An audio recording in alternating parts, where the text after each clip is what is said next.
everyone, welcome back to my channel, and for those of you that are new here, what's up? My name is Caitlin, and today we're going to be going through how to balance school and a baby. So this might be kind of a controversial video to make because I know that teen moms, young moms are a very controversial topic, so we're just going to put all that aside, and I'm going to tell you guys my tips and tricks to surviving school with the baby. So I have been in college non-stop for the past 3 years now. I'm currently in school to be a ward clerk, so I'll be getting that diploma in August, I believe, and then I'll be taking 1 semester off to work full-time as a ward clerk, and then in January I'm going to cut back down to working part-time, and then I'm going to go back to school to be an RPN. So I've gotten very accustomed to being in school while pregnant, being in school while having a baby, all that good stuff. So I'm going to share with you guys my tips and tricks on how to survive school and a baby. Before we start, I want to say that I have 6 tips that I'm going to dive on into. And if you see me looking down, it's because I have them all written down on my laptop and I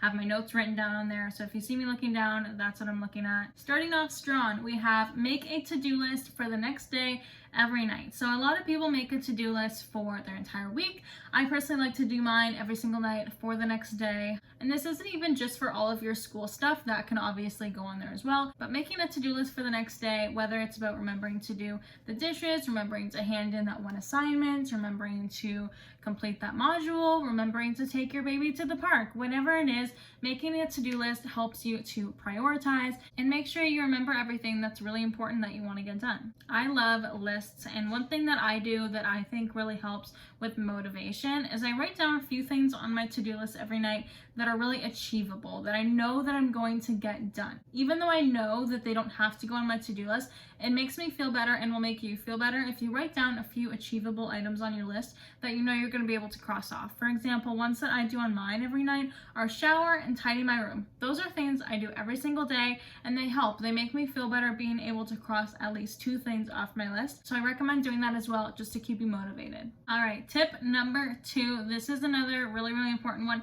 It kind of goes hand in hand with the to-do list, but it's a little bit different. So if any of you are in high school watching this, I'm not sure how much this one will apply to you, but if you're in college, this one is really great. So what I do is I go online the first day of school, and at least for my school, and I know for most colleges and universities, they give you all of your deadlines and all of your assignments and when they're due, all your quizzes and when they're due, on the very first day. So I go in and I look at all my classes and I write them all down in one big organized Google Doc, and I organize it and I color code it and I do everything that I can to make it as organized and as legible as possible, and I check that daily. That way I have all my deadlines in one place, so I'm not scrambling to figure out what to do when and what class I should prioritize first and all that stuff. All of your submissions will be in one spot, and you can look at them all together. You can figure out which ones are most important, least important, which ones you have due this week, which ones you have due in 2 months from now.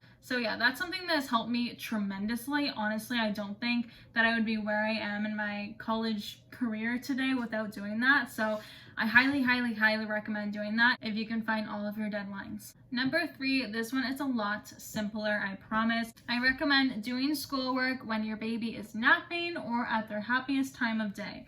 So when Mason was little, right now my baby boy is 10 months old, in case you didn't know. And at 10 months old, he's very on the go. I have to keep my eyes on him at every second. So while he's awake and happy and playing, it's just not possible for me to do schoolwork. So every time he's napping and every time after he goes to sleep at night, the first thing I do is I pull up my laptop and I start getting my schoolwork done.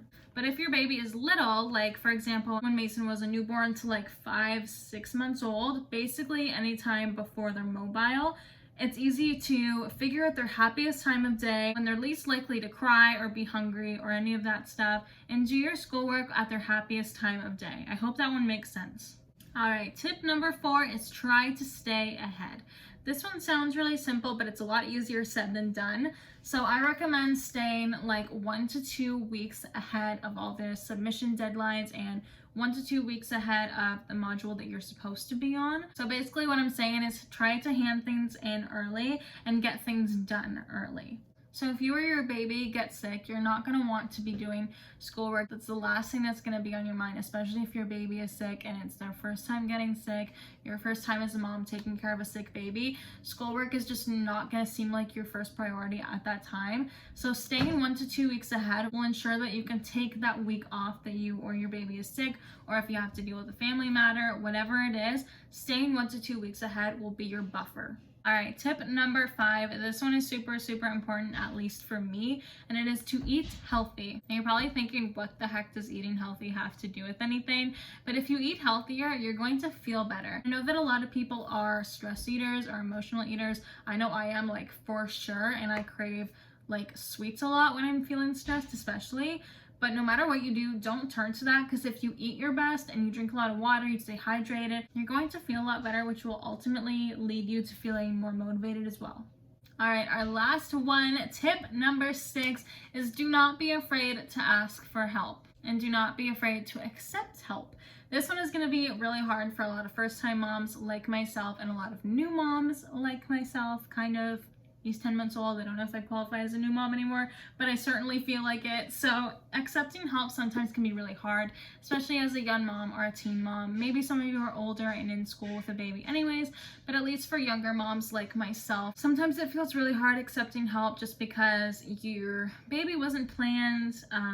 No one really knew that this was gonna happen. And obviously moms get help no matter what age they are, but sometimes it is really hard to accept help, especially when you want to be with your baby. All right, everyone, that concludes today's video. I hope that you all enjoyed it. I know that it was kind of a different video than you would normally see on YouTube or on my channel. I know that it was a very different video than what you would normally see on YouTube, but I hope you all enjoyed it, and I'll see you next Friday, Monday, one of the two. Don't forget to hit the like button down below. It really does help with the algorithm here on YouTube and helps it reach more people like you guys. So thank you all so much for watching, and I'll see you next Friday or Monday. Bye, guys.